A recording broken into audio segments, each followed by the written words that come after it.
Quoi, ce serait de ma faute si on a failli être en retard? Mon rendez-vous a pris plus de temps que prévu, d'accord. On n'avait qu'à pas passer une demi-heure dans la salle de bain. Puis encore heureux que j'ai pris le périph'. Pourquoi a-t-elle insisté pour que j'aille dans le parking? En plus, j'ai vu une super place juste devant le théâtre. Et d'ailleurs, pourquoi est-ce qu'elle rappelle la babysitter alors qu'on vient de la quitter? Oh, et puis merde, pourquoi vouloir absolument aller au théâtre alors qu'il y avait un très bon film à la télé? Oh, ça va, il va pas me faire la gueule parce que j'appelle la babysitter pour lui demander la route. En plus, je voulais savoir si les enfants n'avaient pas pleuré. Et pourquoi vouloir toujours aller dans le même resto après? Et pourquoi ne montre-t-il pas un peu d'enthousiasme pour une fois qu'on sort? Toutes ces questions, si elles restent sans réponse, peuvent altérer la qualité de la relation.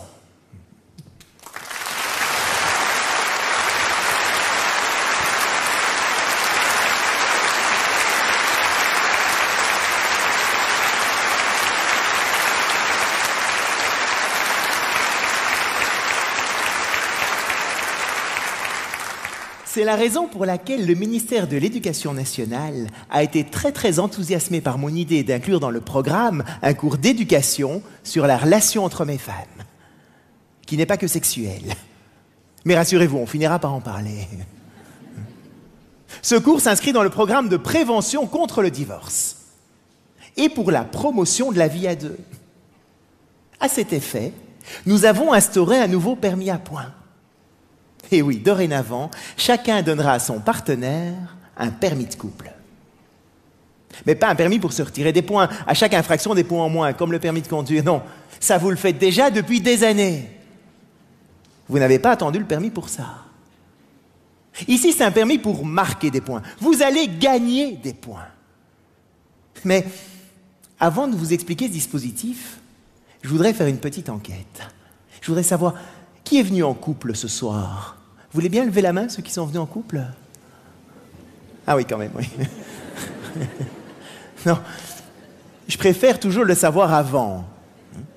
Parce qu'après, on est sûr de rien. Je préfère vous prévenir tout de suite. J'en vois d'ailleurs 2-3 qui ont l'air un peu stressés. On a dû le retirer des points récemment. Tiens, à ce propos, qui a déjà eu un retrait de permis? Ben, les divorcés, levez la main. Il y en a un là, oui? Quelques-uns? Et les faux permis? Ceux qui sont ici avec leur amant, leur maîtresse. Il n'y en a pas ce soir, non? Allez-y, dites-le, n'ayez pas peur, je ne suis pas curé de toute façon. Vous vous demandez peut-être d'ailleurs... Comment j'en suis venu à enseigner cette matière peu orthodoxe? Il y a 11 ans, je me suis retrouvé dans une conférence aux États-Unis. Elle était donnée par un certain John Gray. Jamais entendu parler. Il avait, paraît-il, écrit un livre, Mars et Vénus ou quelque chose comme ça. Vous savez, messieurs, c'est ce livre qui traîne sur la table de nuit depuis 2 ans, qui prend la poussière. Toutes les femmes sont là, mais quand est-ce qu'il va le lire? Je vois qu'il y en a. J'étais moi aussi un peu sceptique. Je me demandais vraiment ce qu'un Américain allait pouvoir m'apprendre au sujet des hommes et des femmes. Il n'y connaît rien aux autres cultures. Et puis là-bas, ils ont déjà tous divorcé 4 fois. Normal qu'ils aient besoin de ça. Moi, pas. J'ai quand même été très interpellé par ce que j'ai entendu ce soir-là. Car même si je m'entendais très bien avec Corinne, c'est ma femme. Bon, on n'était aussi mariés que depuis 2 ans à l'époque. On n'avait pas encore eu le temps d'avoir énormément de problèmes. Mais il y avait malgré tout des petits trucs qui m'énervaient chez elle. Comme le fait qu'elle téléphone à sa mère pendant une demi-heure pour expliquer que ce qu'on a mangé à midi était un petit peu froid. Vous voyez, ce genre d'information tout à fait essentielle. Chaque fois qu'elle faisait ça, ça m'énervait. Un être normalement constitué comme moi n'a pas besoin de faire ça. Elle avait donc un problème. J'essayais de la changer. Tu sais, mon amour, le téléphone, ça coûte quand même un peu cher. C'était pas vraiment le coût du téléphone qui me dérangeait. Quoique. Mais c'était surtout le fait de ne pas comprendre pourquoi elle avait besoin de parler pendant des heures pour ne rien dire. Et là, J'ai enfin compris pourquoi Corinne faisait ce qu'elle faisait. Je me suis rendu compte qu'elle n'était pas la seule à le faire. Ça m'a rassuré, ça.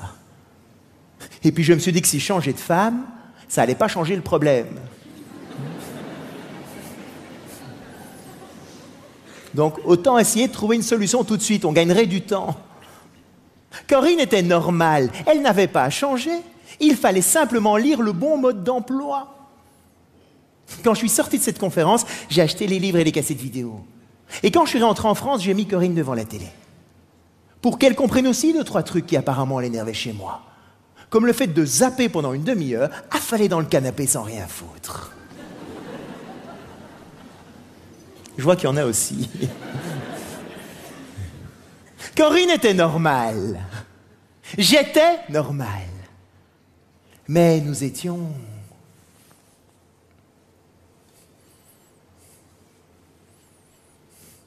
différents.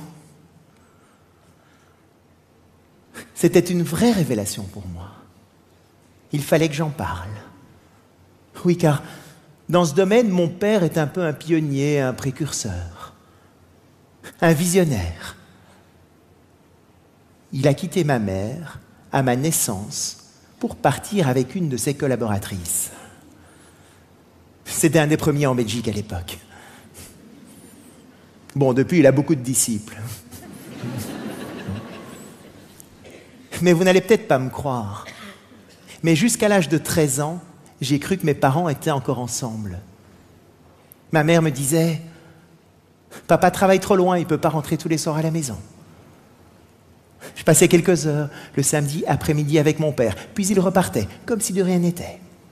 Pour moi, c'était normal, j'y croyais, malgré les évidences énormes. Je n'ai jamais passé de vacances avec mon père, de week-end avec lui.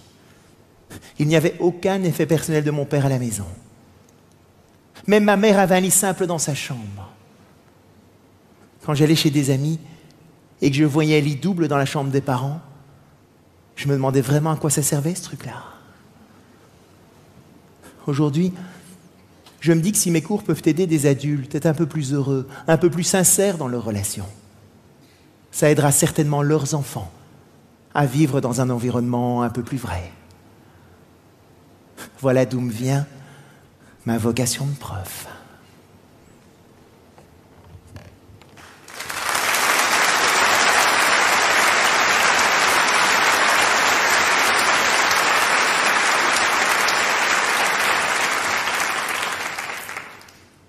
Nous sommes donc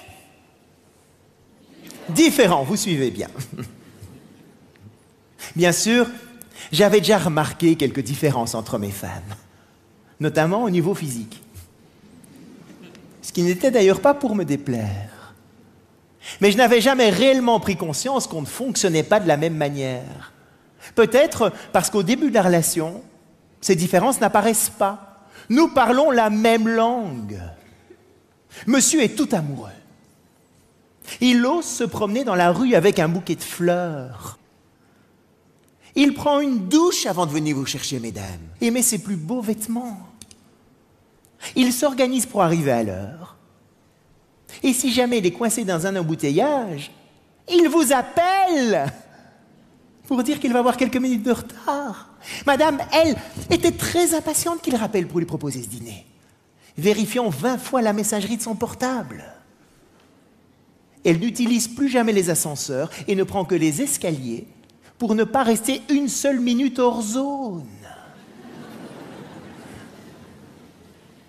Quand il se voit, il est galant, prévenant, il pose des questions, il s'intéresse à elle. Madame, elle, lui montre qu'elle est ravie d'être là.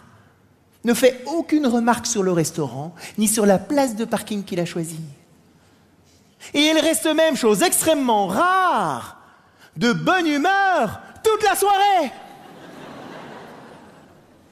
Le rêve, quoi. C'est normal, au début, on montre toujours l'appartement témoin.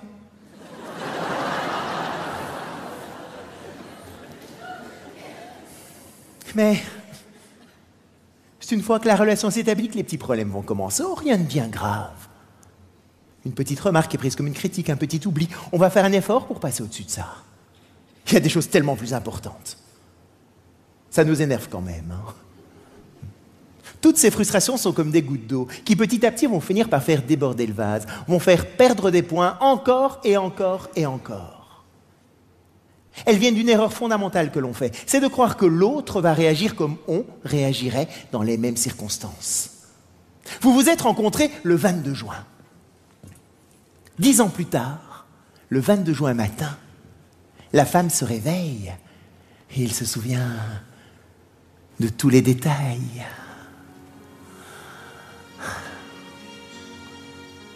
C'est à 9h22.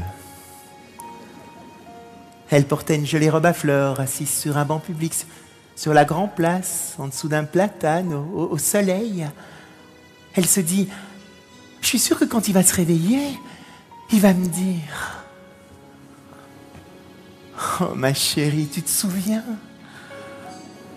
Il y a 10 ans, 9h22, le platane, le banc public, ta robe à fleurs, la grande place, le soleil. Et lui, qu'est-ce qu'il fait ? Il se lève, il se rase, il part travailler. Comme d'habitude. Et là, elle se dit, je suis sûre qu'il m'a rien dit ce matin. Parce que ce soir, il va faire une petite surprise. Au bout de 20 ans, elle a compris. Mais au bout de 10 ans, elle espère encore. Il va se passer quelque chose, on va retourner sur la grande place, on va fêter l'événement d'une manière ou d'une autre. Le soir arrive, il rentre, il dîne, il se couche. Comme d'habitude. Et là, elle se dit, voilà la preuve qu'il m'aime plus, salaud-là. Parce que s'il m'aimait, il se serait souvenu qu'aujourd'hui, il y a 10 ans qu'on s'est rencontrés pour la première fois. Ça, c'est vrai dans la logique féminine. Sur Vénus. C'est pas spécialement vrai dans la logique masculine. Sur Mars. Alors, il faut comprendre, messieurs, pourquoi c'est important de vous souvenir du 22 juin. Enfin, pas du 22 juin. Il n'y a rien le 22 juin, messieurs. C'est juste un exemple, hein, d'accord ? Non, parce que j'en vois 2-3 qui sont là. Tiens, c'était quand la date de notre première rencontre ? Mais en même temps, mesdames, si un homme ne s'en souvient pas, c'est pas spécialement parce qu'il n'y a plus d'amour. C'est parce qu'on est différents. On part en week-end chez nos amis Jacques et Martine. On a décidé qu'on partait le samedi matin à 8h. Samedi matin, 8h moins 2. L'homme est dans la voiture.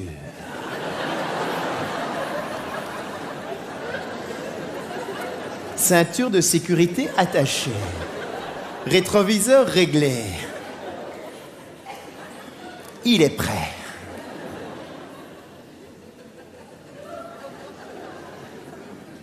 Il n'attend plus qu'une seule chose. Sa femme. Elle arrive à 8h10, n'a pas le temps de fermer la portière de la voiture que les pneus crissent sur le gravier. Mesdames, il y a une chose qui est extrêmement importante pour un homme quand il prend le volant. C'est sa moyenne horaire. Il est impératif qu'il mette le moins de temps possible pour arriver à destination. Parce qu'à l'arrivée, il va retrouver son copain Jacques, qui va lui poser la question. À votre avis ? Combien de temps tu as mis ?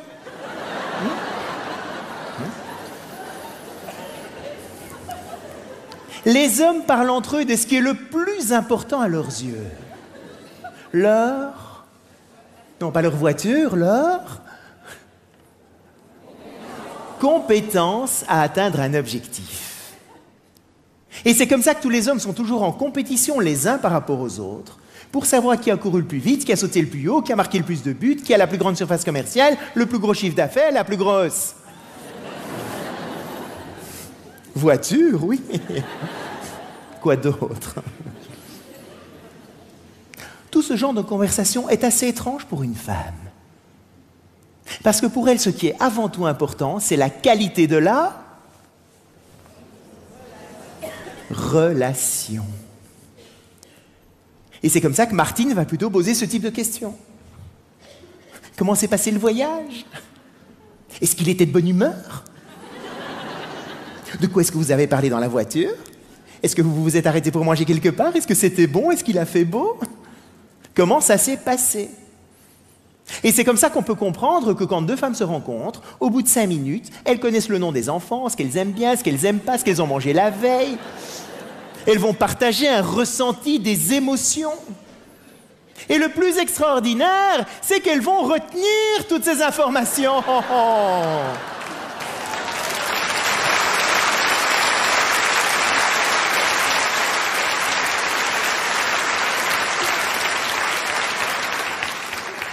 Pour un homme, une date d'anniversaire, un prénom d'enfant, ça rentre par une oreille, si jamais ça rentre. Ça sort tout de suite par l'autre. On n'a pas les mêmes filtres. Alors, mesdames, si vous voyez qu'il se concentre sur la route, ne lui parlez pas dans ces moments-là. Il risquerait de vous reprocher d'avoir loupé la sortie de l'autoroute. Il vous le reprochera. Un homme ne peut pas faire 2 choses à la fois. Eh oui.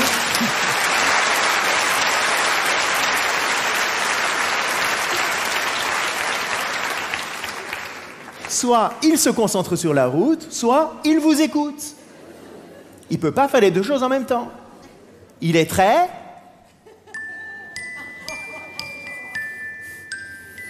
séquentiel.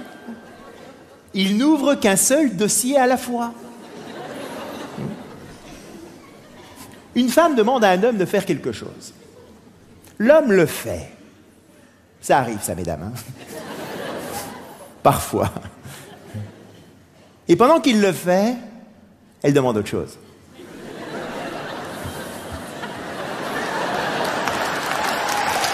Là.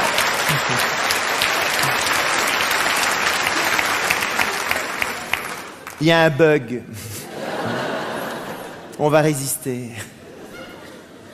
Et bien souvent, les femmes, à ce moment-là, se disent « Mais voilà la preuve qu'il ne veut pas m'aider. » Mesdames, c'est pas qu'on ne veut pas vous aider, c'est que c'est pas le bon moment de nous le demander. Parce qu'étant déjà dans un dossier, il faut qu'on ferme le dossier, qu'on en ouvre un autre. Ça demande une certaine gestion de fichiers. Un jour, une femme me dit « Ah, ça me rassure de savoir qu'il n'y a pas que mon mari qui est comme ça. J'ai un peu mal au dos. Et généralement, c'est lui qui monte l'aspirateur qu'on range au premier étage de la maison. Mais l'aspirateur peut être au pied de l'escalier. Il peut monter 5 fois en passant à côté de l'aspirateur sans le prendre. Chaque fois qu'elle voyait ça, 2 points en moins. Évidemment, il l'a vu et il fait exprès de ne pas le monter juste pour m'embêter. Alors qu'en fait, mesdames, c'est pas ça du tout. Pourquoi est-ce qu'il ne montait pas l'aspirateur? Parce qu'il montait pour aller se coucher. Il ne montait pas pour monter l'aspirateur.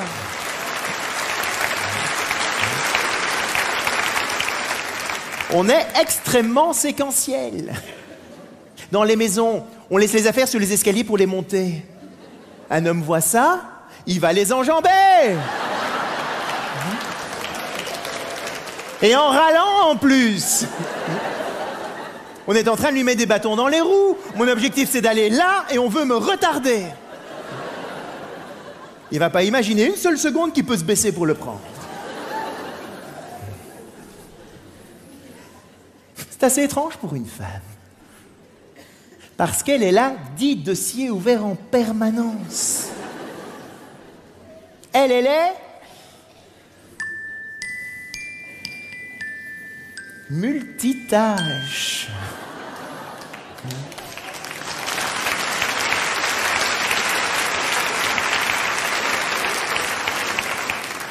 Passant constamment d'un dossier à l'autre.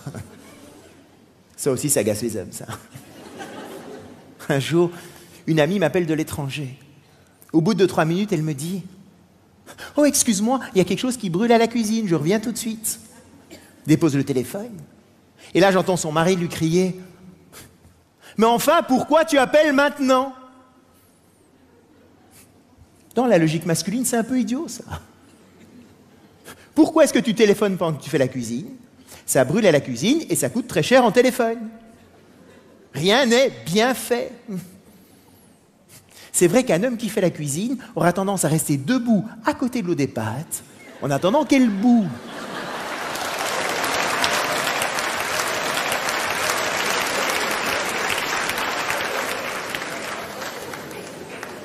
C'est vrai que ça va peut-être pas la faire bouillir plus vite.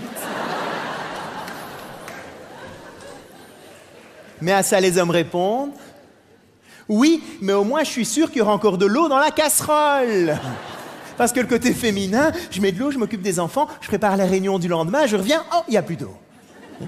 Ou les pâtes sont un peu cuites. Alors, mesdames, si vous voyez aussi qu'il est perdu en voiture, ne lui suggérez pas de demander son chemin. Il prend ça comme une insulte. Un homme ne se perd jamais. Il trouve de nouveaux itinéraires.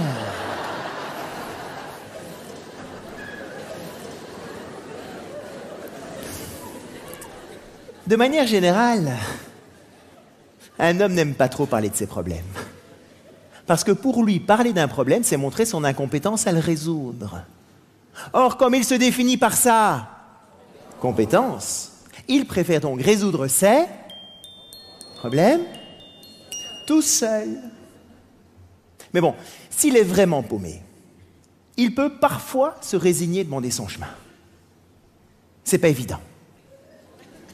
Ça lui arrache la gorge. Et d'ailleurs, mesdames, si vous êtes dans la voiture, il va vous dire « Demande-toi ».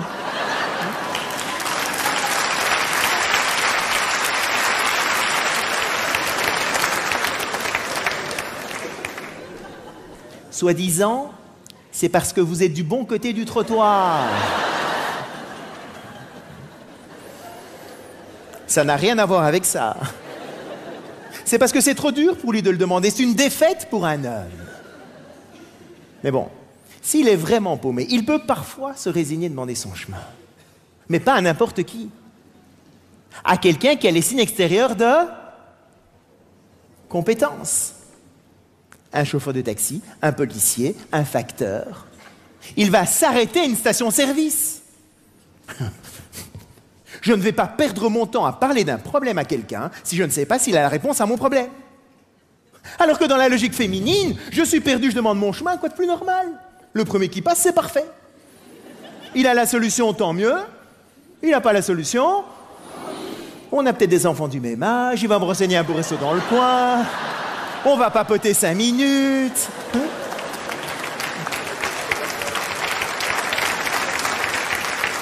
On s'est bien amusé. Et tu lui as demandé le chemin? Oh non, j'ai oublié.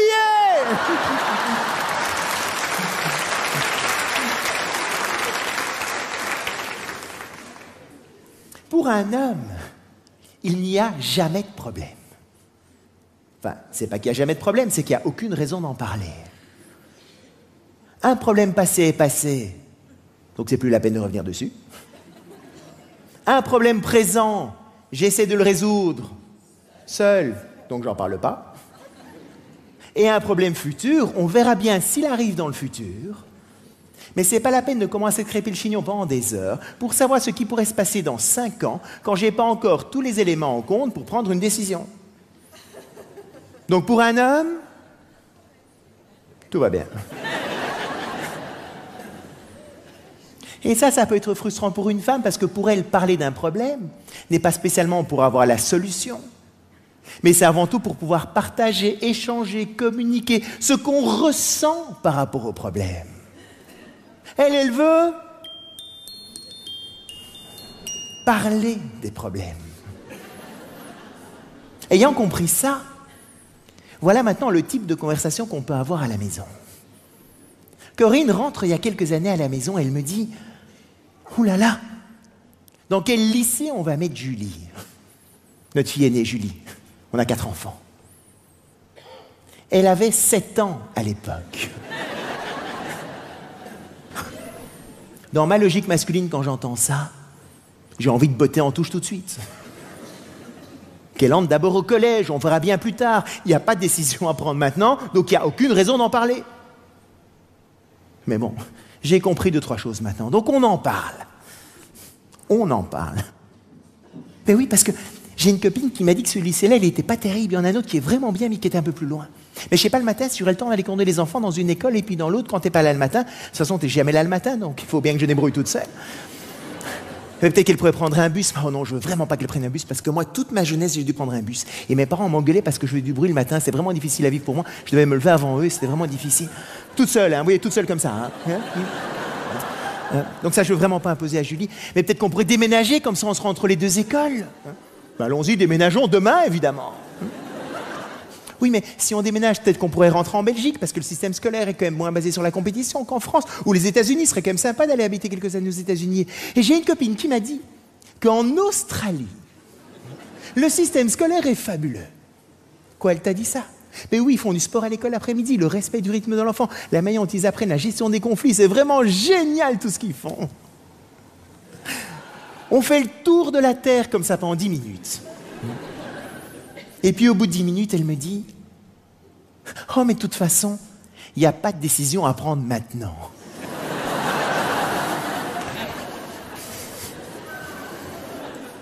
Ben non, effectivement. Et de nouveau, dans ma logique masculine, ce que j'ai envie de lui dire à ce moment-là, c'est « Tu sais, ça j'aurais pu te le dire il y a 10 minutes.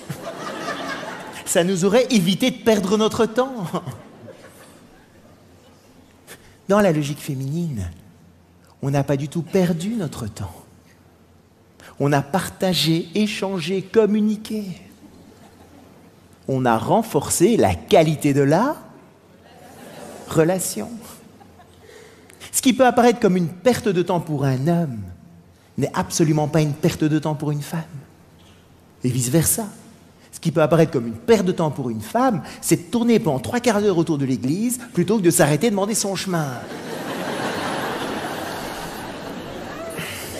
C'est pas faux non plus. Alors, les mots qu'on utilise sont les mêmes. Mais la signification qu'on leur donne n'est pas la même du tout. Le côté masculin, quand il parle, est plutôt dans le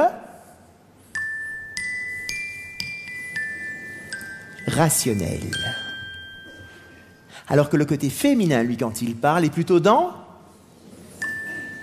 Non, pas les rationnels, non. L'émotionnel. Les hommes ne voient pas toujours la différence. Hein, d'accord ? C'est vrai, non ?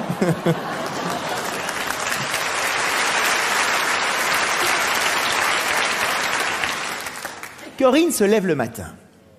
Elle va vers sa garde-robe. Elle ouvre sa garde-robe. Et elle me dit...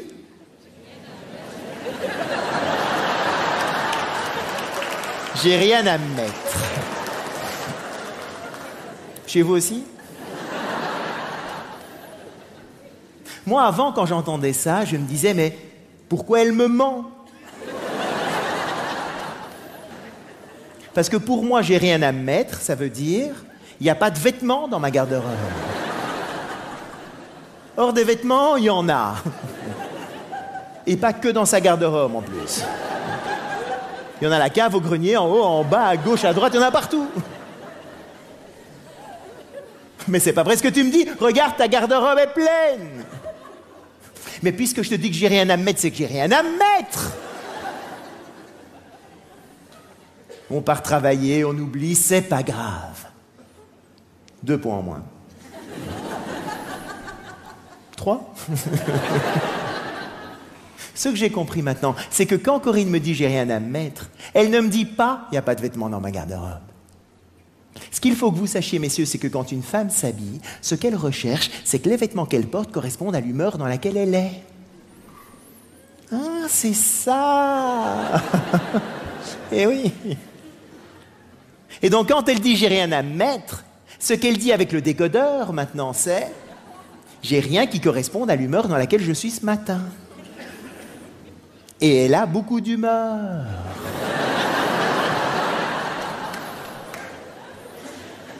Bon, je sais, c'est un peu facile. Mais c'est comme ça qu'on peut comprendre pourquoi une femme peut prendre plus que nécessaire quand on part en week-end, en vacances. Moi, je pars 2 jours, je prends 2 chemises efficaces. Ça marche pas dans l'esprit féminin parce que je sais pas le temps qu'il va faire, les gens qu'on va rencontrer, les circonstances, si le restaurant dans lequel on va aller va être plus ou moins chic. C'est pas qu'elle va tout mettre. Mais il faut qu'elle puisse avoir le choix au moment où elle devra prendre une décision. Donc, messieurs, quand on part en vacances, on prend une grande valise. Cela vous fera un petit peu d'exercice.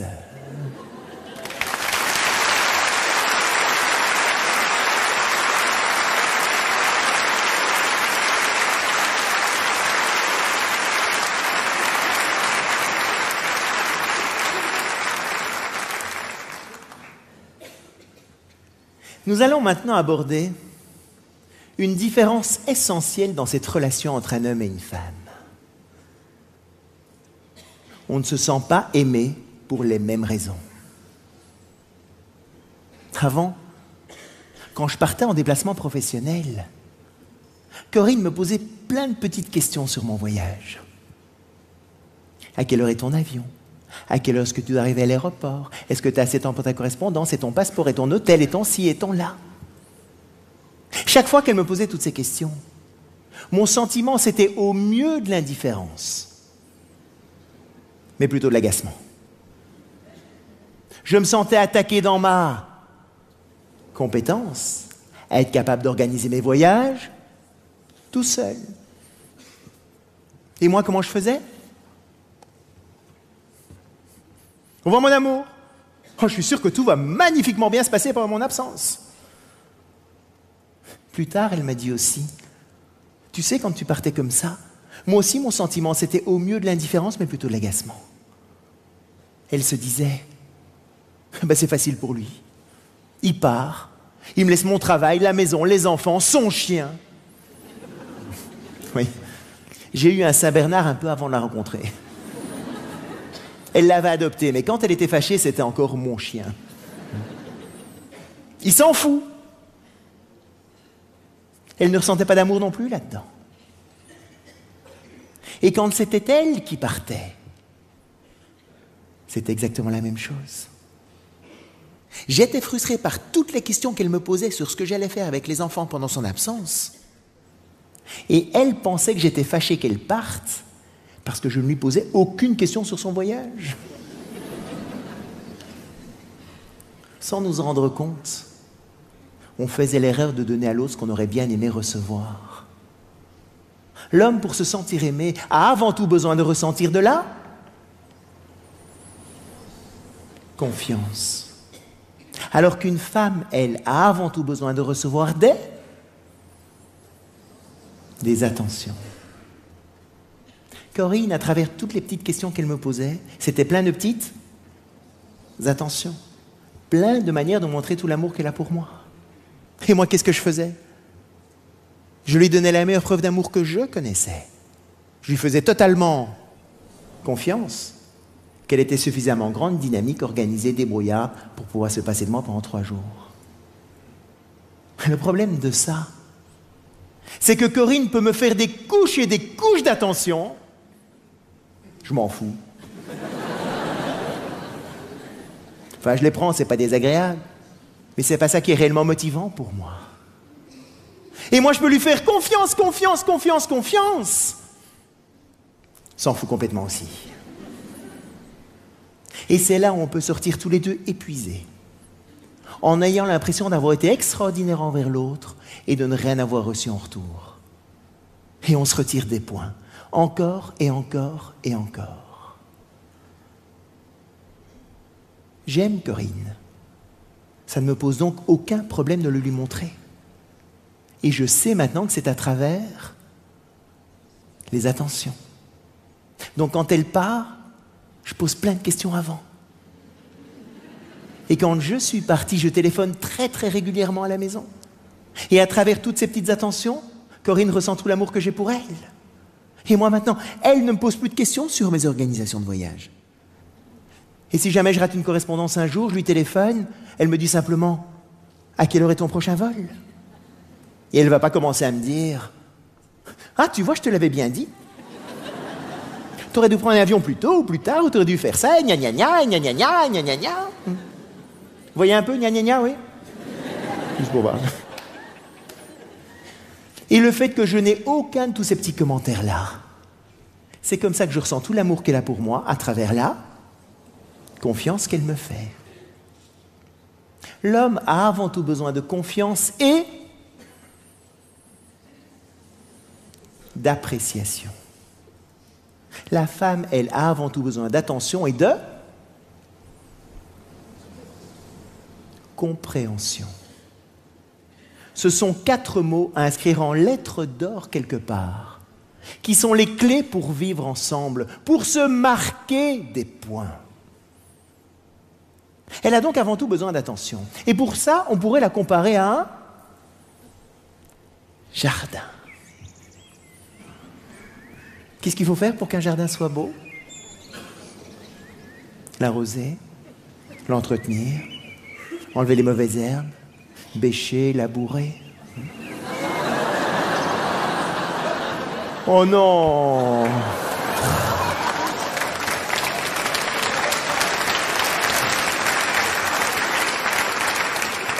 Quel esprit mal tourné! Quand est-ce qu'il faut entretenir le jardin? Non, pas qu'au printemps. Tout le temps. Est-ce que c'est fini un jour? Jamais. Eh bien, messieurs, pour qu'une relation fonctionne bien, une femme a besoin d'avoir des preuves quotidiennes qu'elle est la plus importante dans votre vie. Et ça, ce n'est jamais acquis une fois pour toutes. Or, qu'est-ce qui se passe au début de la relation? L'homme, c'est le prince charmant, grand, beau et fort, qui veut vous montrer, mesdames, comme il est amoureux de vous. Il multiplie naturellement toutes les petites attentions. Il est galant, prévenant, il ouvre la portière, il propose des sorties. Vous vous souvenez? Normal, au début, il est à un entretien d'embauche.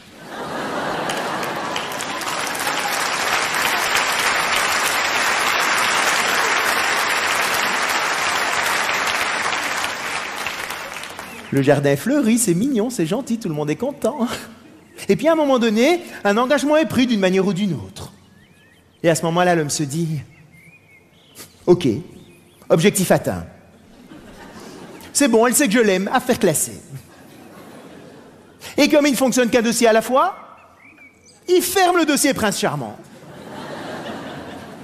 Et il ouvre le dossier bureau, travail pour assurer le confort financier de la famille.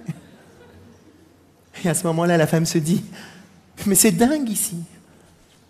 Je viens d'engager mon jardinier. Et le lendemain de la signature du contrat, il n'en faut plus une. » Extrêmement frustrant pour elle. Après quelques années de vie commune, une femme peut demander à son partenaire « Est-ce que tu m'aimes encore ?» La réponse de l'homme « Bah, évidemment, puisque je suis là. » Hein?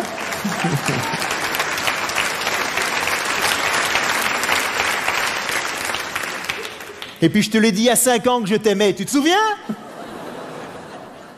Tu vas quand même pas me le demander tous les jours. Un jour, un homme me dit « Je comprends maintenant pourquoi ma femme est un peu frustrée. Parce que chaque fois qu'elle me demande « Est-ce que tu m'aimes ?» je lui réponds « Tu seras la première personne informée quand ce ne sera plus le cas. » C'est romantique, hein? Si je suis là, c'est que je t'aime. Arrête de te poser la question. Tu devrais le savoir une fois pour toutes. Messieurs, elle ne le saura jamais une fois pour toutes. Car aussi beau qu'ait pu être un jardin, Dès qu'on arrête de s'en occuper, mauvaises herbes se mettent à pousser. Alors là, j'entends 2, 3 hommes se dire « Je savais qu'il y avait un piège en venant ici ce soir. » Avec tout ce que je fais déjà, il m'en remet une couche, celui-là. Parce que les hommes sont dans la logique suivante. Bon. Il faudrait peut-être que je lui montre que je l'aime.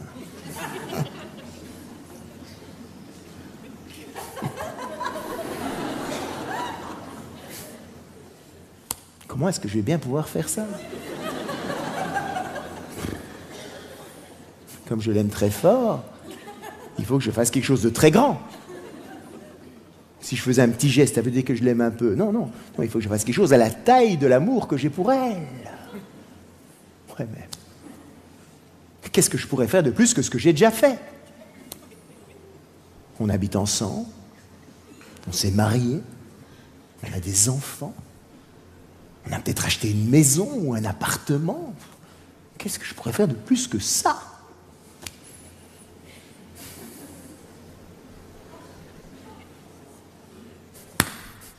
Elle m'a dit un jour qu'elle voulait aller à Hawaï. Ils travaillent très fort toute l'année. Ils partent 1 semaine à Hawaï.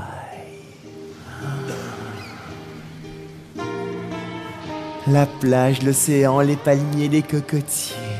Magnifique hôtel, le voyage de rêve. Mais le lendemain du retour d'Hawaï, la femme est là. Est-ce que tu m'aimes? Hey, oh, oh, oh, oh,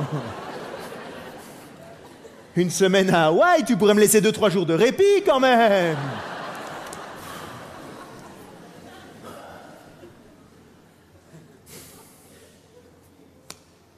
Peut-être qu'1 semaine, c'était pas assez. Peut-être qu'il fallait partir 15 jours. Ils travaillent 2 fois plus fort l'année suivante. L'année suivante, ils repartent 15 jours à Hawaï. L'huile de coco sur les corps bronzés. Magnifique croisière. Mais même le lendemain du retour des 15 jours, la femme est là. Est-ce que tu m'aimes? Elle a des hommes qui baissent les bras. J'en peux plus, moi. On a déjà l'écran plasma, les canapés en cuir, la Renault Espace. Elle est jamais contente, il lui faut toujours plus. Je suis pas Bill Gates non plus. J'ai une bonne nouvelle pour vous, messieurs. Enfin. Dans la logique féminine, il n'y a pas de pondération. Votre manière, messieurs, de montrer votre amour, vous le faites par un grand geste ou par un petit geste, c'est la même chose. On va faire des économies ici.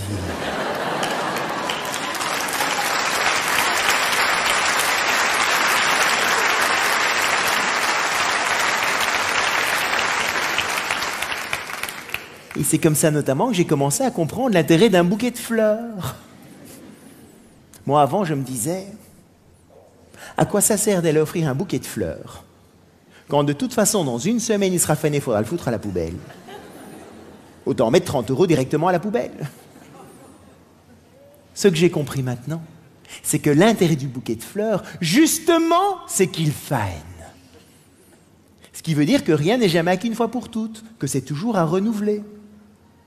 Et c'est comme ça que dans l'esprit féminin, recevoir des fleurs coupées ou recevoir des fleurs en pot, ça n'a rien à voir. Les fleurs en pot, c'est « Tiens, le problème est réglé pour 6 mois. » Alors, je ne vous raconte pas les fleurs en plastique. Il y en a qui ont déjà essayé.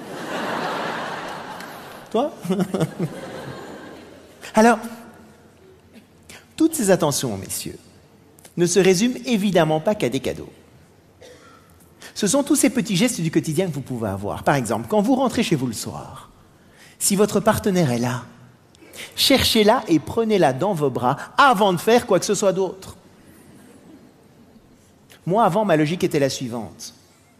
Je rentrais, j'allais vite voir mon courrier, mes petits trucs, et débarrassé de ces détails, je gardais le meilleur pour la fin. J'embrassais Corinne. Elle ne le percevait pas du tout comme ça. Elle se disait, je passe après son courrier, tous ces petits trucs. Comment est-ce qu'une femme va savoir quelle est la plus importante dans votre vie, messieurs? Mais parce que vous allez d'abord vers elle. Un jour, une femme me dit, ce qui m'énerve, c'est que chaque soir, quand mon mari rentre, il dit d'abord bonjour au chien. Et le mari est à côté, il lui répond, ben oui, il court plus vite que toi.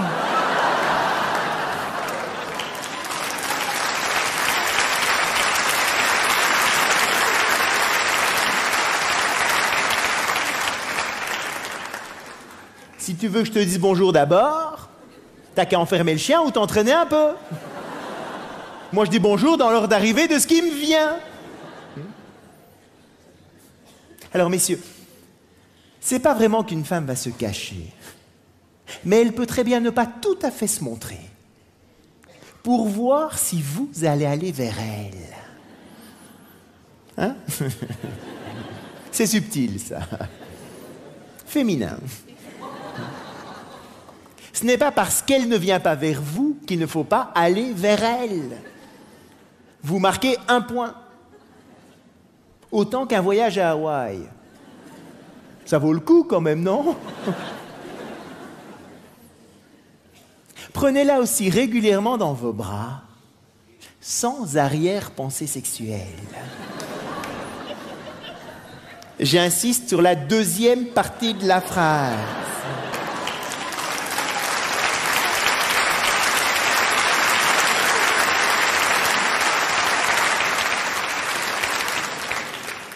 Beaucoup de femmes se plaignent que leur partenaire ne la prend plus dans les bras que quand il a envie de faire l'amour. Et les hommes sont là. Ben oui. Pourquoi d'autre est-ce que je te prendrais dans les bras? Ils voient pas trop. Une femme a un besoin de contact physique non sexuel beaucoup plus important qu'un homme. Alors une autre forme extrêmement appréciée d'attention, messieurs, c'est la prévenance. Une femme espère secrètement que vous ferez les choses sans qu'elle ait à le demander. Oh.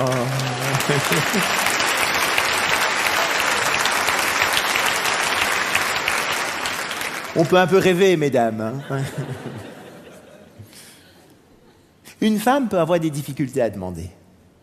Si vous êtes capable, messieurs, d'anticiper les demandes, de ne pas attendre qu'elle demande pour faire les choses, vous marquerez un très, très grand nombre de points.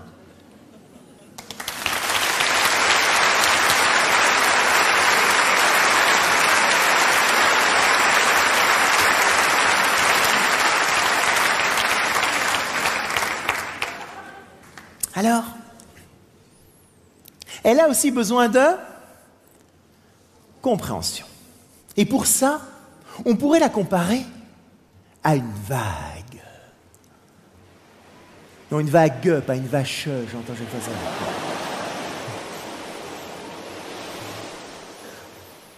Parce qu'une vague, il y a des hauts et des bas. Dans les hauts, comment ça marche? Oh, la vie est belle, je t'aime, c'est merveilleux, qu'est-ce qu'on est bien ensemble, mais oui, je vais le faire, il n'y a pas de problème. Et puis, à un moment donné, et dans l'esprit masculin, sans aucune raison particulière, tout d'un coup, il n'y a plus rien qui va. Et comment est-ce qu'on va remarquer ce changement de cap, là, ce changement d'humeur? Bien, c'est à ce moment-là qu'une femme va commencer à parler de plein de problèmes et qu'elle va utiliser ce qu'un homme prend pour des exagérations.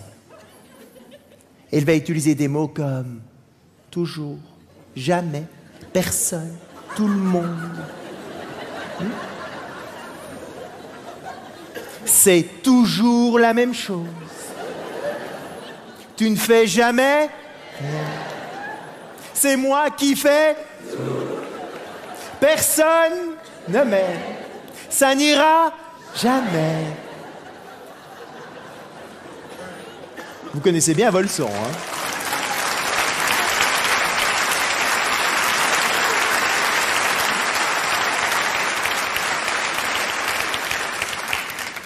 Et à ce moment-là, les hommes vont faire l'erreur la plus dommageable dans la relation. Ils vont tout mettre en œuvre pour couper la vague. Comment est-ce qu'ils coupent la vague, les hommes? Bien, je vais prendre un couple de volontaires pour vous illustrer comment on coupe une vague. Tiens, on va prendre ces deux-là. Là, tiens, venez. On peut les applaudir, parce que ça va quand même être une épreuve très difficile pour eux.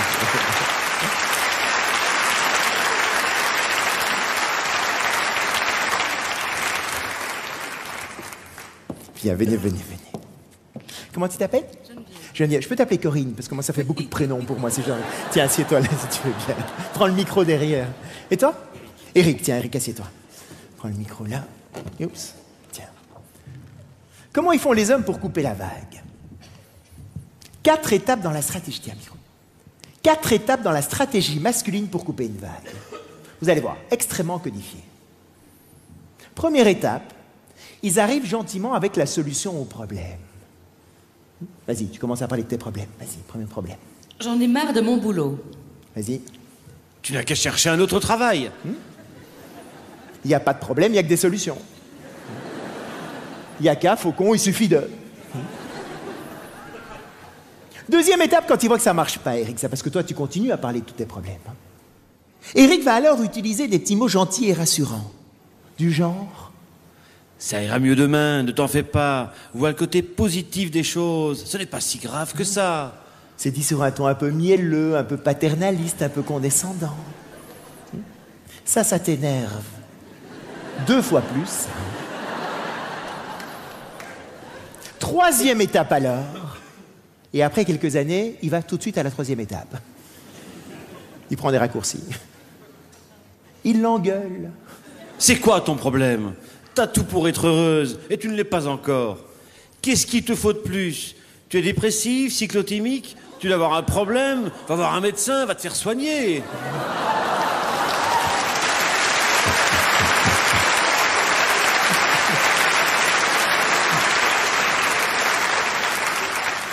Il doit même pas lire sa fiche, hein, ça sort tout seul là-bas. Et parfois, on va encore un peu plus loin. Vas-y. Oui, vas-y. Ça va, j'ai compris, t'as tes règles dans 2 jours.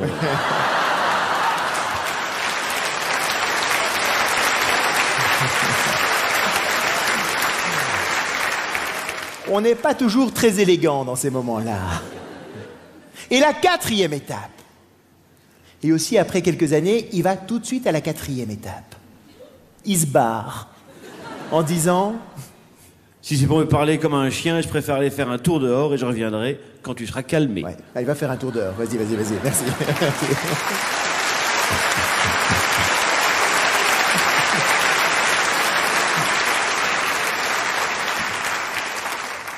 En fait, messieurs, aucune de ces stratégies ne fonctionne. Hein? Il n'y a rien qui marche. Hein? Vous avez déjà tout essayé. À l'endroit, à l'envers, en haut, en bas, rien ne fonctionne. Pourquoi? Parce que l'erreur est évitée à tout prix dans la relation. Il ne faut absolument pas couper la vague.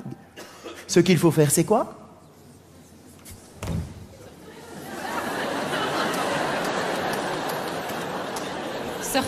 Surfer. Il faut l'accompagner dans la descente. Ça veut dire qu'il faut qu'un homme comprenne que quand une femme descend cette vague, elle n'est pas dans un côté masculin rationnel, elle est dans son côté féminin émotionnel. Et que sa demande à ce moment-là est donc de se sentir comprise dans les émotions qu'elle vit. Oula. Qu'est-ce que ça veut dire, ça? Il y a des périodes dans l'année où je suis vraiment beaucoup parti de la maison. Dans ces moments-là, Corinne peut me dire quelque chose comme... Oh, c'est dur quand tu pars. J'en ai marre que tu partes. Je sais bien qu'avant, si je n'avais pas un peu de compréhension de ce phénomène-là, si j'avais entendu Corinne me dire « c'est dur quand tu pars », moi, ce que j'aurais entendu avec mon décodeur masculin, c'est « je ne veux pas que tu partes ». Et comment est-ce que je lui aurais répondu? Évidemment, Corinne, que je pars. C'est mon métier, je suis bien obligé.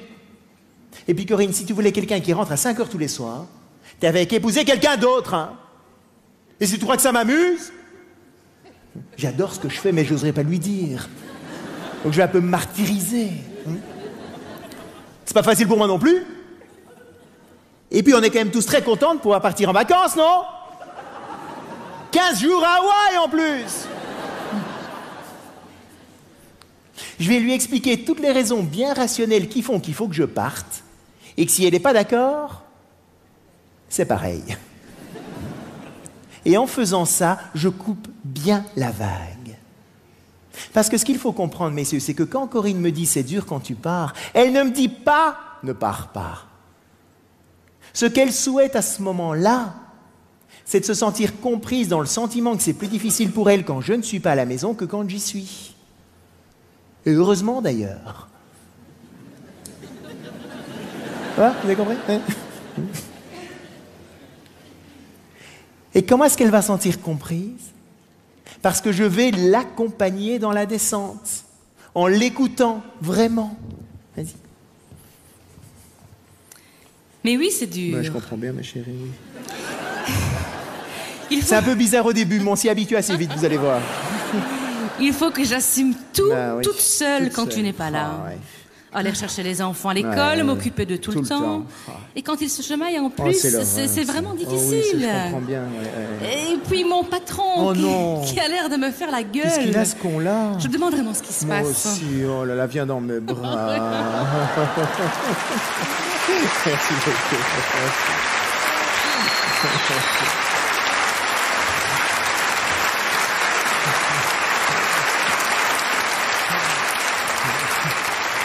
Alors, on rigole un peu maintenant.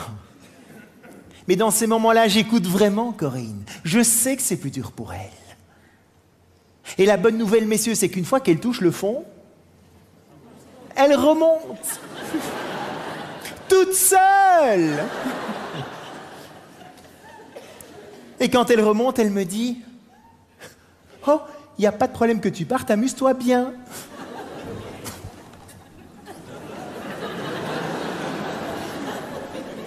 De nouveau, si j'ai pas un peu de compréhension de ce phénomène-là, entendre Corinne me dire « c'est dur quand tu pars » et 2 minutes plus tard me dire « il n'y a pas de problème que tu partes »,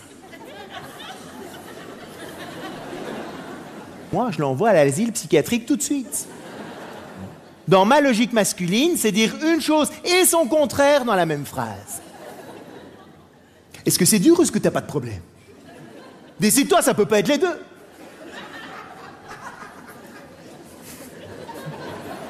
Elle change tout le temps d'avis, elle sait pas ce qu'elle veut. Elle ne change pas d'avis. Dans un premier temps, elle exprime ce qu'elle ressent. Elle n'est pas contre le fait que je parte. Mais où elle commencerait à avoir des problèmes, c'est si elle ne se sentait pas comprise, justement. Car alors, il y aurait du sable qui commencerait à s'accumuler dans le fond de la vague. Et le sable, c'est tout le ressentiment qui s'accumule chez une femme de toutes les fois où elle ne s'est pas sentie comprise. Et pour ça, messieurs, une femme a une mémoire d'éléphant.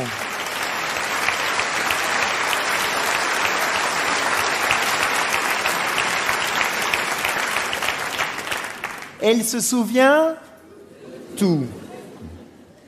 Et à chaque discussion un peu animée,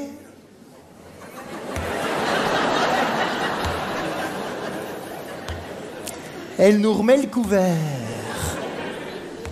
de tous ces vieux trucs. Eh bien, souvent, à ce moment-là, les hommes sont totalement démunis par rapport à ça. Mais qu'est-ce que tu me racontes encore? Ça s'est passé il y a des années. On ne peut plus rien y faire, donc il n'y a plus aucune raison d'en parler. Elle en reparlera. Jusqu'à ce qu'elle se sente enfin comprise dans l'émotion engendrée par ce qui s'est passé. Même si c'était il y a des années. Alors pourquoi les hommes font cette erreur systématique de couper la vague? Eh bien parce que l'homme, c'est le prince charmant, qui imagine, mesdames, qu'un jour, vous allez être heureuses Tout le temps comme ça. Avec tout ce qu'il fait. Il n'y a pas de raison qu'il y ait des hauts et des bas. C'est le prince charmant idéal pour cette princesse. Messieurs, si vous voulez vivre avec quelqu'un comme ça,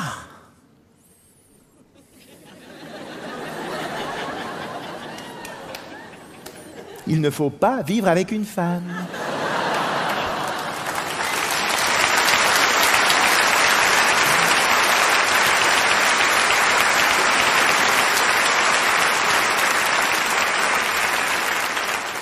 Désolé. Et même dans une relation homosexuelle, il y en a un qui est dans un côté plutôt féminin et un qui est dans un côté plutôt masculin. Vous n'y coupez pas.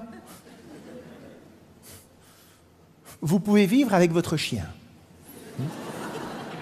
Lui, il est content de vous voir, quelle que soit l'heure à laquelle vous rentrez. Bon, il n'y a pas que des avantages non plus. Mais ça, messieurs, c'est utopique. Mais beaucoup d'hommes sont dans cet imaginaire-là. Et ils vont alors faire l'erreur de prendre tout ce qu'une femme dit quand elle descend cette vague, personnellement, comme une critique, comme un reproche. Et ils vont donc évidemment vouloir se justifier. Mais non, je ne suis pas le salaud que tu es en train de décrire. Regarde, il y a ça et ça qui va bien. S'il te plaît, sois heureuse, il n'y a aucune raison que tu sois malheureuse.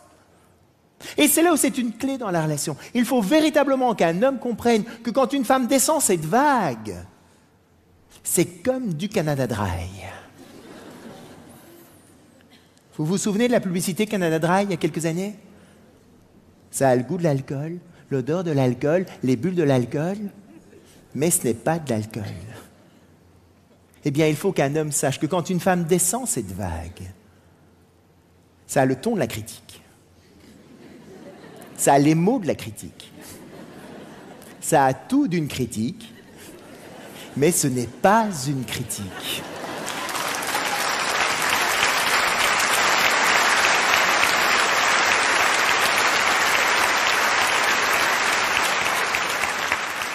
Et il faut qu'un homme se l'ancre vraiment bien dans le crâne.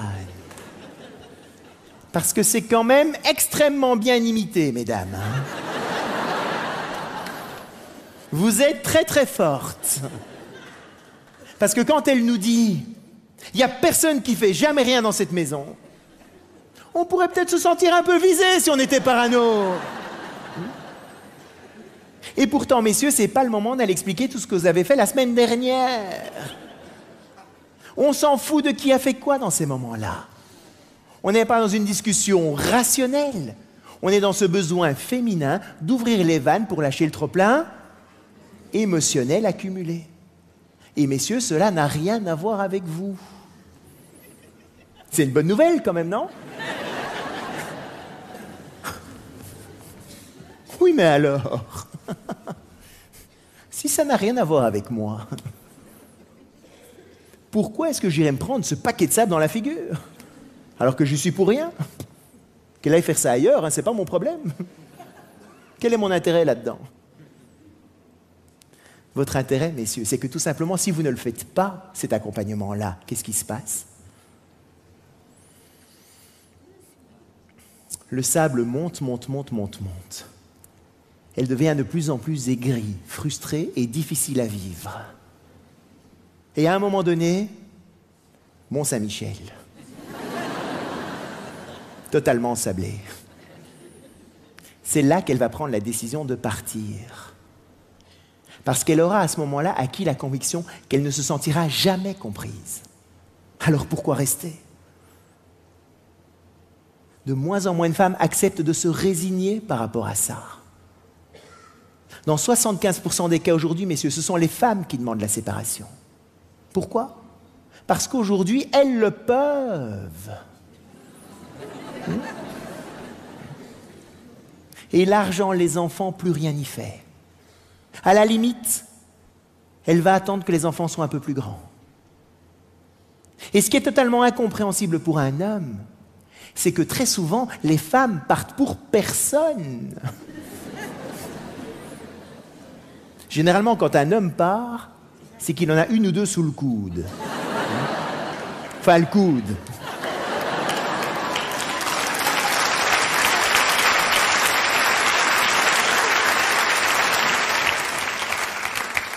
Mais une femme peut très bien partir pour personne. Et ça, c'est extrêmement déstabilisant pour un homme. Parce que le message que l'homme reçoit à ce moment-là, c'est « Tu es moins que rien. Je suis plus heureuse toute seule qu'avec toi. » Le prince charmant, à ce moment-là, il est à la cave. Alors que si vous l'accompagnez régulièrement dans la descente, si vous faites en sorte, messieurs, qu'il n'y ait pas de sable dans la vague, c'est quand elle remonte que vous allez le récupérer au centuple. Car alors là, amoureuse comme au premier jour, elle sera ravie de vous donner ce dont vous avez besoin. Donc, messieurs, en un mot, il faut draguer très régulièrement. Juste le sable, évidemment.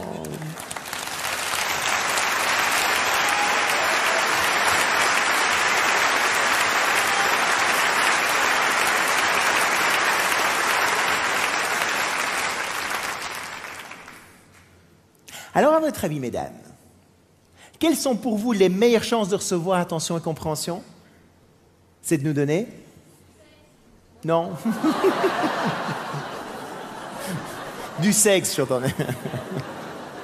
On va en parler à la fin, rassurez-vous. C'est de nous donner confiance et appréciation. Et vice-versa, une relation est avant tout une relation d'échange. L'homme a donc avant tout besoin de confiance. C'est la confiance que vous mettez dans leur compétence à faire les choses. Or, les femmes ne se rendent pas compte parfois à quel point elles peuvent blesser un homme par rapport à toute une série de petites remarques qu'elles peuvent faire, qui sont juste des petites remarques en l'air comme ça, qui n'ont l'air de rien, mais qui peuvent être extrêmement blessantes pour un homme. Et ça va se nicher dans les détails les plus infimes du quotidien. Il l'emmène au restaurant pour la Saint-Valentin, son anniversaire. La soirée se passe bien, tout le monde est très détendu, l'ambiance est excellente. Et à un moment donné, elle va voir un tableau qui est au mur et elle va lui dire « Oh, t'as vu le tableau, qu'est-ce qu'il est moche !» Et là, l'homme arrête de parler pour le reste de la soirée. Et elle ne comprend absolument rien de ce qui s'est passé. Mesdames, s'il l'emmène dans ce restaurant-là, c'est que c'est lui qui a peint le tableau.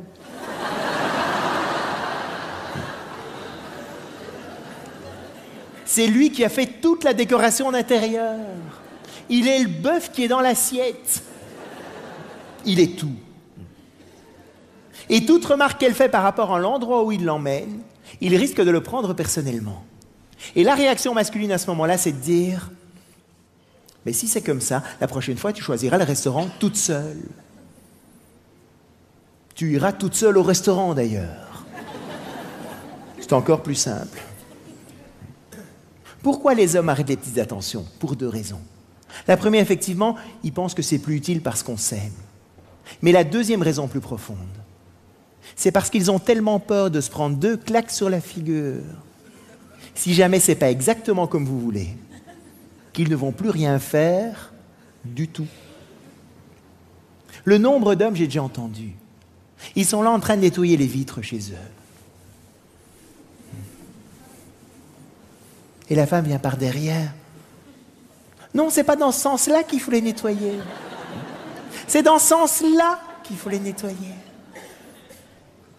Oh, t'as oublié le petit coin là. Il va pas voir tout ce qu'il a fait, juste le petit coin qu'il n'a pas fait.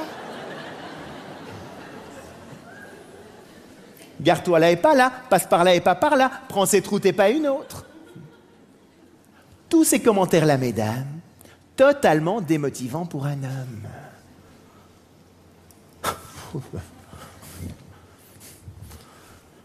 Qu'est-ce qu'ils sont susceptibles, ces mecs, si on peut rien leur dire?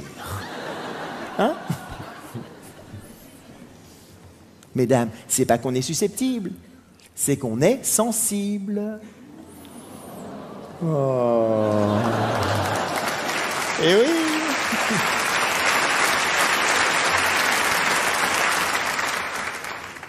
On est tout aussi sensibles les uns que les autres, mais pas pour les mêmes raisons. Quand est-ce qu'une femme est vite blessée? quand on coupe la vague, quand on critique ce qu'elle ressent. C'est normal, c'est comme ça qu'elle se définit. Un homme qui, lui, se définissant avant tout par ce qu'il fait, ben c'est normal qu'il soit plus vite blessé quand on critique ce qu'il fait. Bien souvent, on a tendance à sous-estimer les blessures qu'on impose à l'autre, parce que si on nous le faisait, ça ne nous ferait pas grand-chose. Mais ce n'est pas parce que ça ne nous fait pas grand-chose que ça ne fait pas grand-chose à l'autre. Et en disant ça, mesdames, je ne suis pas en train de vous dire faites-le, ne le faites pas, vous faites ce que vous voulez. Mais ce que je veux vous dire, c'est que quand vous le faites, que vous le vouliez ou non, il y a des conséquences. On va en faire de moins en moins. Ce n'est pas votre intérêt, ni notre envie.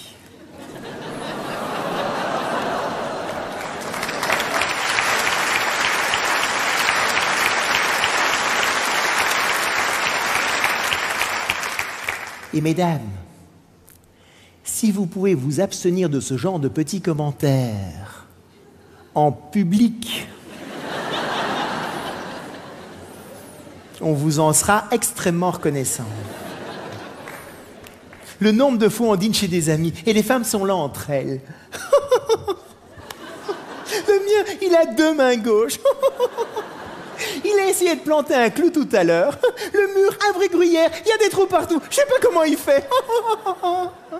Me raconte pas, le mien l'autre jour, il s'est fait flasher 2 fois de suite à 100 km d'intervalle. Vous auriez dû voir sa tête. La 2e fois quand le policier l'a arrêté. Tu te souviens, mon chéri, la 2e fois quand le policier t'a arrêté? Mon chéri, tu te souviens? C'était trop drôle, vous auriez dû voir ça. Et l'homme, il s'enfonce dans le canapé. Ah ah, ah ah, ah. Mesdames, vous allez le payer d'une manière ou d'une autre. On est extrêmement rancunier par rapport à ça. C'est notre sable à nous, ça. Alors, où est-ce qu'on a le plus besoin de ressentir cette confiance? Dans la situation suivante. Là aussi, je vais prendre un volontaire pour vous expliquer l'attitude. Viens. Viens, passe par là. On peut l'applaudir aussi, parce que ça...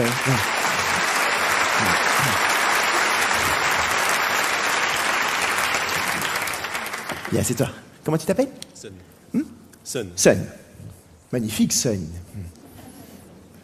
Sun rentre chez lui, le visage un peu fermé, il a l'air un peu tracassé. Tu peux faire ça un peu tracassé? C'est comme ça?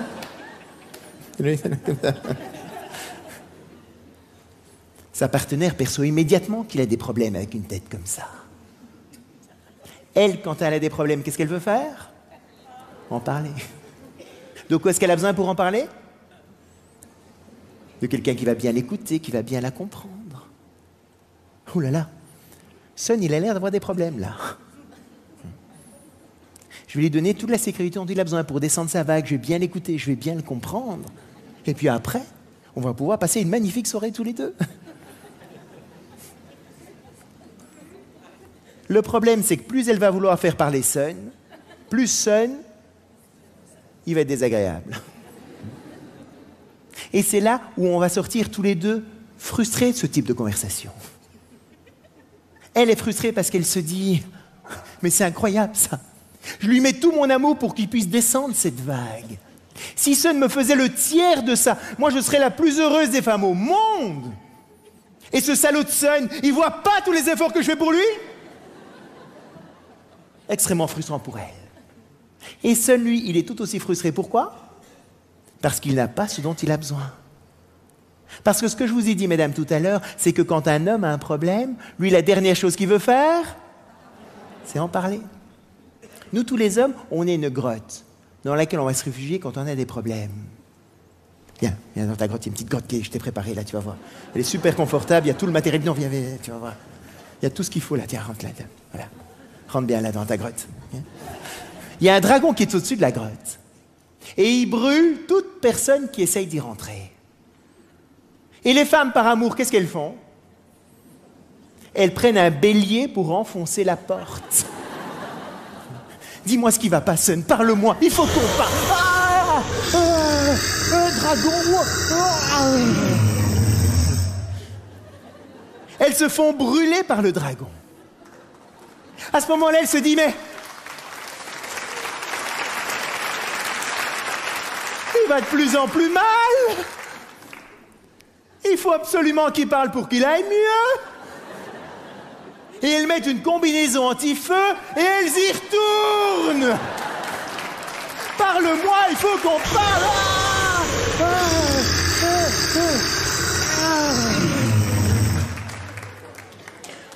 Et c'est comme ça que le dragon, il brûle de plus en plus. Et elle continue à jouer au pompier pyromane en rajoutant de l'huile sur le feu, en n'arrêtant pas de poser des questions. Parle-moi, il faut qu'on parle, dis-moi ce qui va pas, je le vois bien. Mais tu peux rentrer à ta place maintenant. Et on peut passer par là. Merci beaucoup.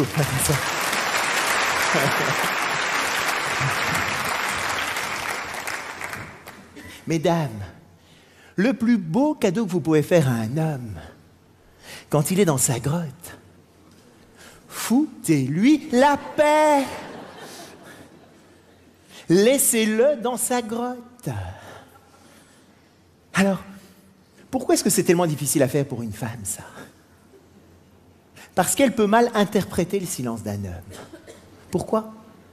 Parce que quand deux copines ne se parlent pas, qu'est-ce que ça veut dire? Très fâché. Et donc les femmes se disent, mais qu'est-ce que j'ai bien pu faire pour qu'il soit tellement fâché contre moi qu'il ne veuille même plus me parler? Mesdames, quand un homme est dans sa grotte, cela n'a rien à voir avec vous. Et autant c'est fondamental pour un homme de comprendre que quand une femme descend cette vague, ça n'a rien à voir avec lui. C'est tout aussi fondamental pour une femme de comprendre que quand un homme est dans sa grotte, cela n'a rien à voir avec elle. Et pourtant, les apparences sont trompeuses. Sinon, ce serait un peu simple, on s'embêterait. Grand classique. Je suis dans ma grotte, fermée à clé, le dragon est là, tout est bien en place, je suis à la maison, je dis pas un mot. Le masque.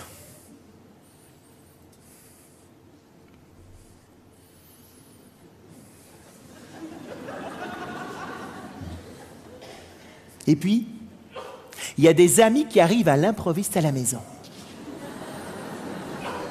Dès que les amis arrivent,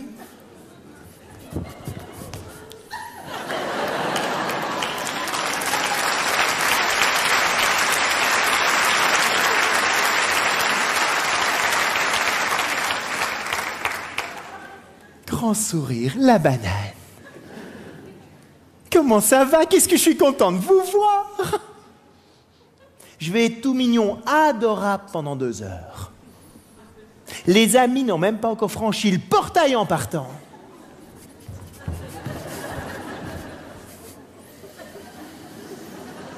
Le masque.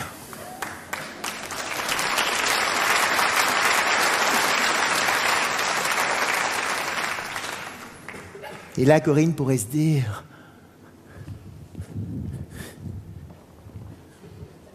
Voilà bien la preuve que c'est lié à moi. Parce qu'avec tous les autres, il est parfaitement capable d'être sympa, sauf avec moi. Donc c'est bien que c'est avec moi qu'il y a un problème. En fait, mesdames, pas du tout. Avec tous les autres, je suis obligé de montrer comme je suis grand, comme je suis fort. Mais de temps en temps, dans l'intimité de la relation, je peux être moi-même. Et ça fait partie d'être moi-même, c'est d'être de temps en temps dans cette grotte.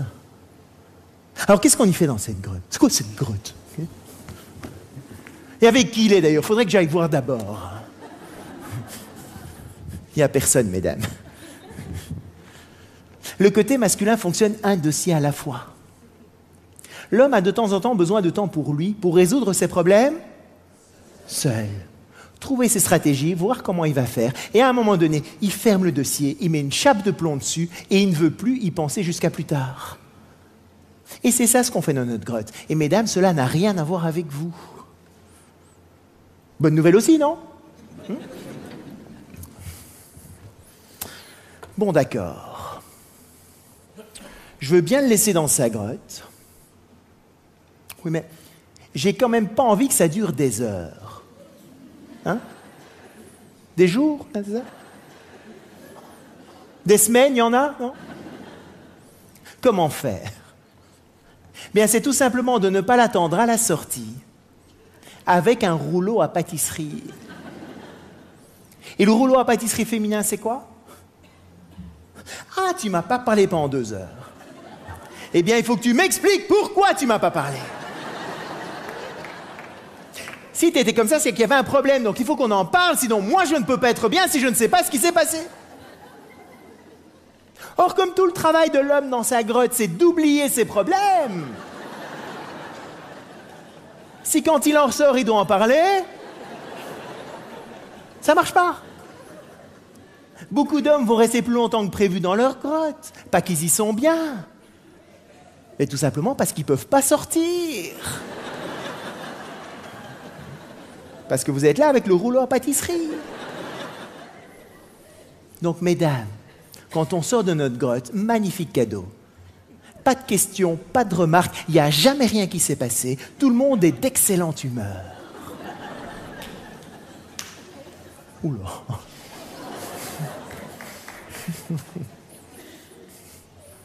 Il me prend pour une sainte, ce gars-là, ou quoi? Ça peut apparaître surréaliste pour certaines femmes. Parce que quand il y a beaucoup de sable dans la vague, c'est impossible pour une femme de laisser un homme dans sa grotte. Mais moins il y a de sable dans la vague, et plus c'est possible.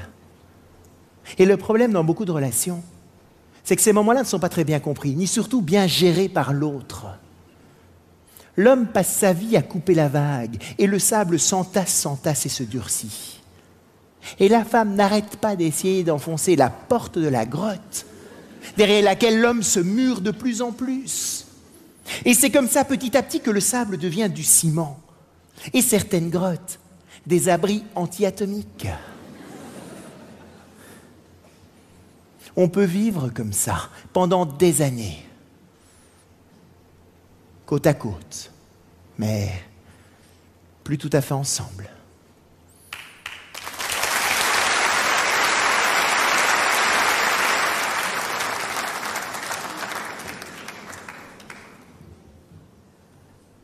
Alors, l'homme a aussi besoin d'appréciation.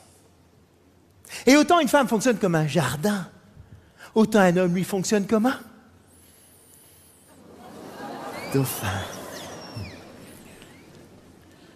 Vous savez comment on dresse ces dauphins pour qu'ils sautent dans les cerceaux? Vous savez comment on fait? On donne du poisson. Le dauphin va sauter pour montrer comme il est grand, comme il est fort, mais aussi parce que chaque fois qu'il saute, il a du poisson. Eh bien, mesdames, un homme, c'est exactement la même chose. Il saute, il saute, il saute, il saute. On va être ravis, mesdames, de faire tout ce que vous voulez, à partir du moment où, quand on le fait, on a du poisson. Et le poisson, c'est quoi? Non, c'est pas ce que vous pensez. Encore, vous êtes vraiment à l'esprit mal tourné. On va en parler, rassurez-vous. C'est tous ces petits mots du quotidien que vous pouvez nous dire. Oh, merci beaucoup. Oh, ça me fait tellement plaisir. Qu'est-ce que t'es fort. On l'adore, celle-là. Tu me rends tellement heureuse. Qu'est-ce que j'ai de la chance d'être avec un mec comme toi. Et mesdames, tous ces poissons-là, on n'en a jamais assez. Car autant un jardin n'est jamais entretenu une fois pour toutes, autant un dauphin, lui, n'est jamais rassasié. Et heureusement, sinon, qu'est-ce qu'on foutrait ensemble? Et mesdames, on a besoin de ce poisson-là, même si c'est normal qu'on le fasse.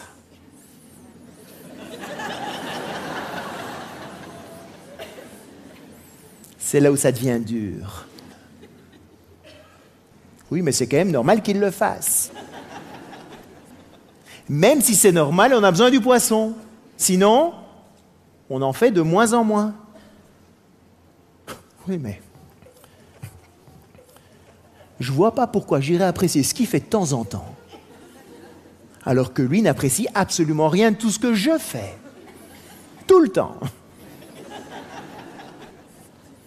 Mesdames, vous n'avez pas besoin de poisson. Nous, oui. Je suis à la maison en train de passer l'aspirateur. Oh, les poils du chien, j'en ai marre, ce chien, fou. Corinne vient à côté de moi, plein de poissons. Oh, mon amour, c'est extraordinaire, ce tapis est nickel, on pourrait manger par terre. Il n'y a personne qui nettoie un tapis comme toi. Ouais, je suis fort!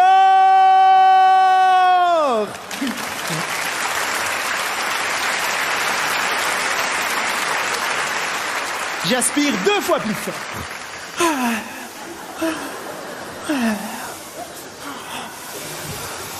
Le tapis est nickel, on peut manger par terre. L'inverse maintenant. Corinne est en train de passer l'aspirateur. Ah, les poils de son chien, j'en ai marre, son chien. Je viens à côté d'elle, même chose, plein de poissons. Mon amour, c'est extraordinaire, ce tapis est nickel, on pourrait manger par terre. Il n'y a personne qui nettoie un tapis comme toi.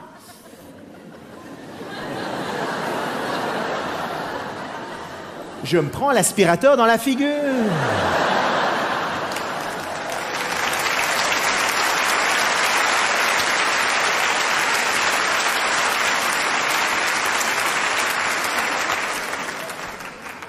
Il y a quelque chose qui va pas ou quoi? L'appréciation n'a aucune prise sur elle. De quoi est-ce qu'elle a vraiment besoin? D'attention. Que je lui dise: oh mon amour, tu es fatigué, va t'asseoir, je vais terminer de passer l'aspirateur. Ah ouais.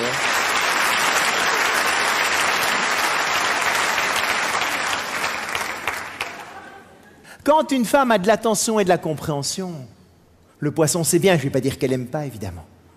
Mais ce n'est pas ça qui est réellement motivant pour elle. Mais à l'inverse, si Corinne me faisait cette attention-là, je suis en train de passer l'aspirateur et elle me dit: oh mon amour, tu es fatigué, va t'asseoir.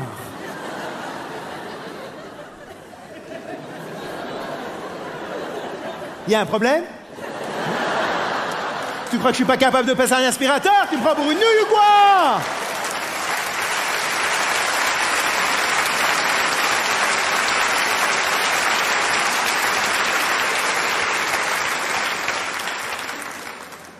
Je n'ai aucune envie qu'elle me fasse cette attention-là.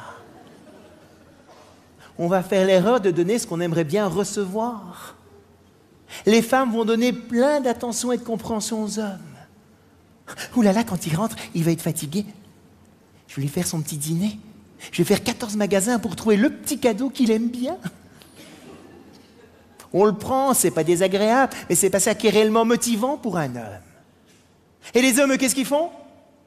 Ils donnent plein de confiance et d'appréciation aux femmes. Moi, ma femme, je lui fais toute confiance. La manière dont elle gère les enfants, les écoles, c'est génial comme elle fait. J'ai jamais vu un prof de ma vie, je sais pas où ils sont.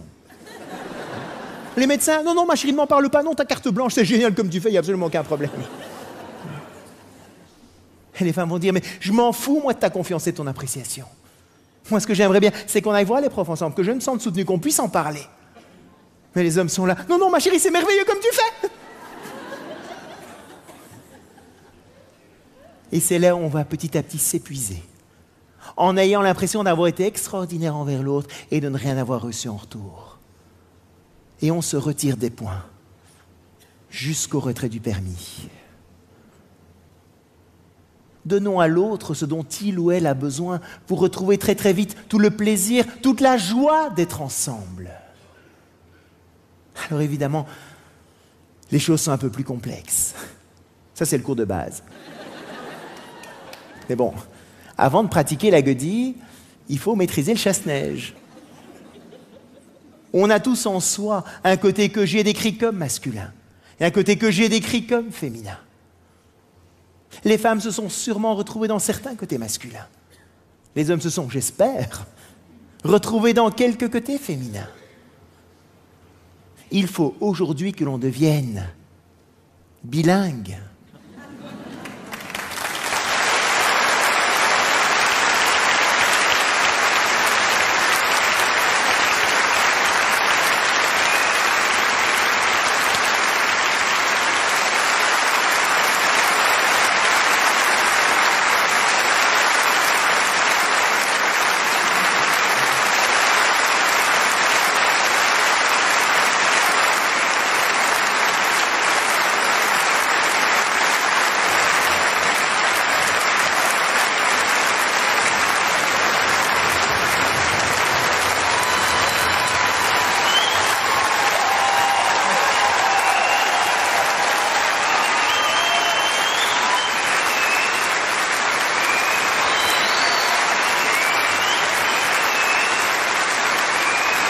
Merci.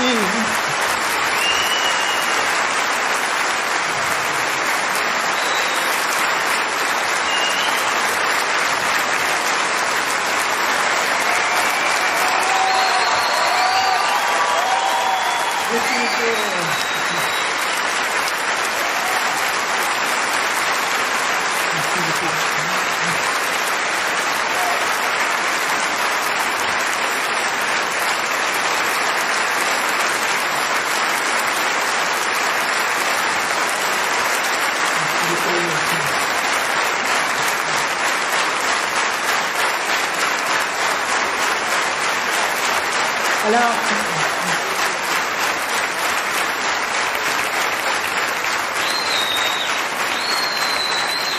je voudrais remercier aussi toute la technique, toutes les personnes qui ont participé à l'organisation de cette soirée.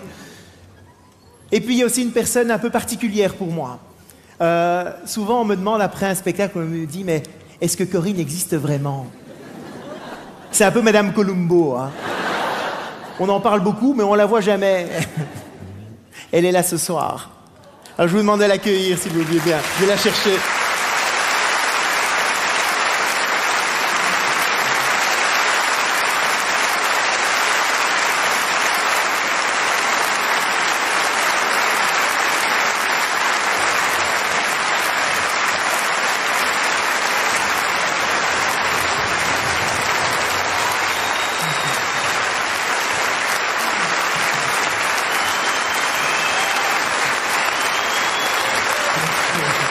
Alors,